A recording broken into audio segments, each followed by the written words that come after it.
She thought she was just chatting with an old friend at the airport. Little did she know, her delay would change both their lives forever. Ethan Wolfe, billionaire CEO of one of the fastest-growing tech firms in the country, was pacing back and forth in the airport's private lounge. His jet was fueled and ready, his team was waiting in New York, and the press conference he had to attend was one of the most important of his career. But none of that mattered now. His flight had been delayed by some strange technical issue involving the airstrip queue. Annoyed, he stepped out of the lounge to take a call, when a soft voice called out from behind. "Ethan Wolfe? Is that really you?" He turned, brows furrowed, and then froze. Standing there in a worn-out blue shawl and holding a tray of homemade cookies was someone he hadn't seen in over 3 decades. "Miss Gertrude?" he whispered, stunned. She smiled warmly. "Well, I go by Trudy now. But yes, it's me. You were in my 3rd grade class, the boy who always finished his math test before anyone else and spent the rest of the time building paper airplanes." Ethan's expression slowly softened as old memories flooded in. She had been his favorite teacher, the one who always told him he was capable of more, even when the world didn't believe in a poor kid like him. "I can't believe it," he murmured. "What are you doing here?" She chuckled. "Oh, I work here part-time now. Bake cookies for the staff and help at the front desk when flights are chaotic. Keeps me busy." The billionaire, who had once controlled empires from glass towers, suddenly found himself sitting down beside a woman who once packed extra sandwiches in his lunchbox when she noticed he didn't bring one. And just like that, time melted away. They sat together on a bench near the terminal, the noise of the airport fading into the background. Ethan looked at her hands, aged, worn, still gentle. The same hands that once patted his back after he cried silently in class. The same hands that helped him believe in himself. "I always thought you retired," he said quietly. Trudy laughed, but it wasn't bitter. It was simply honest.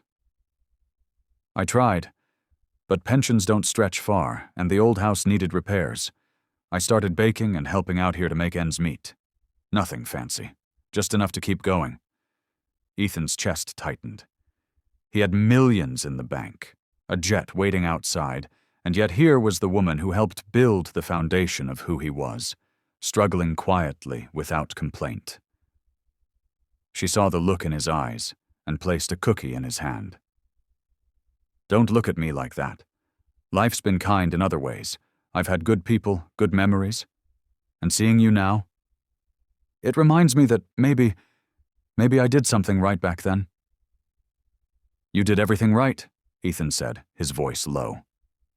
She smiled, but he noticed how she avoided meeting his eyes, like she didn't want pity.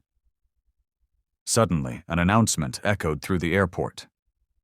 "Final call for Mr. Ethan Wolfe on Flight 274 to New York." He stood, torn. His team was waiting. The press conference couldn't begin without him. Millions were riding on this deal. But then he looked back at Trudy, who was gathering her tray, ready to disappear into the background once more.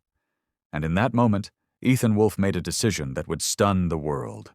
Ethan pulled out his phone, stared at it for a second, then turned it off.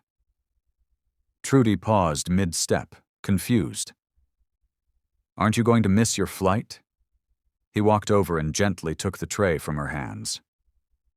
"Some things matter more than boardrooms and flashbulbs." She blinked. "Ethan, don't be silly. You're important now. I'm just—" "You're not just anything," he interrupted softly. "You were there when I had nothing. And I've been so busy chasing everything, I forgot the people who made me believe I could." He led her to a quiet lounge nearby and made a quick call.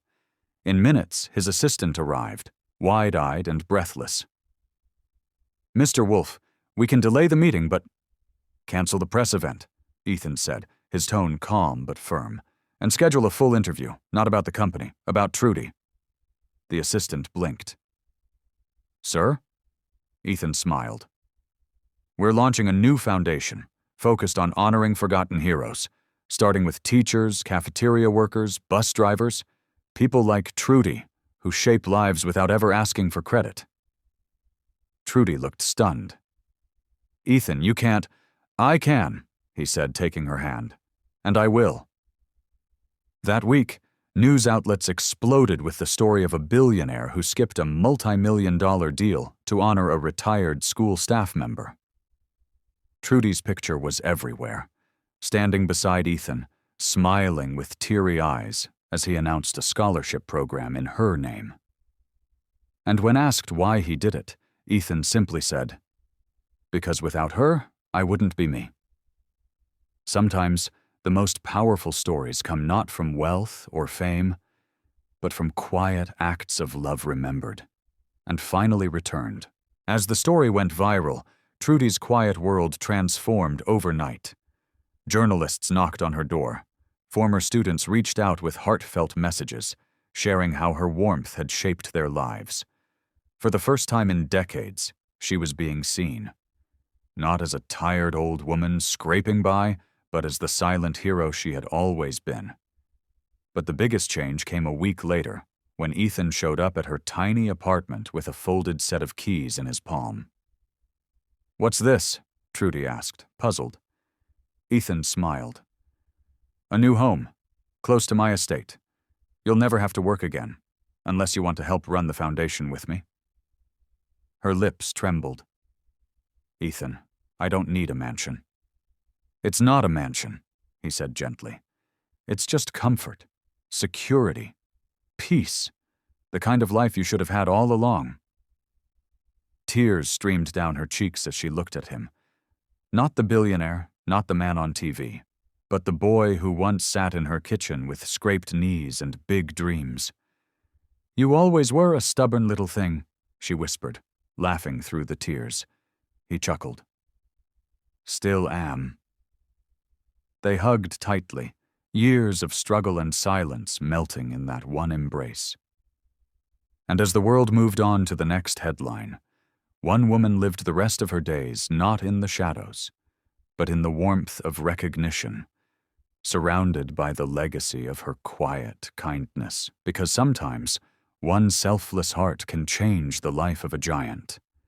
And when that giant remembers, the world listens. If this story touched your heart, share it. You never know who needs to hear that kindness still matters.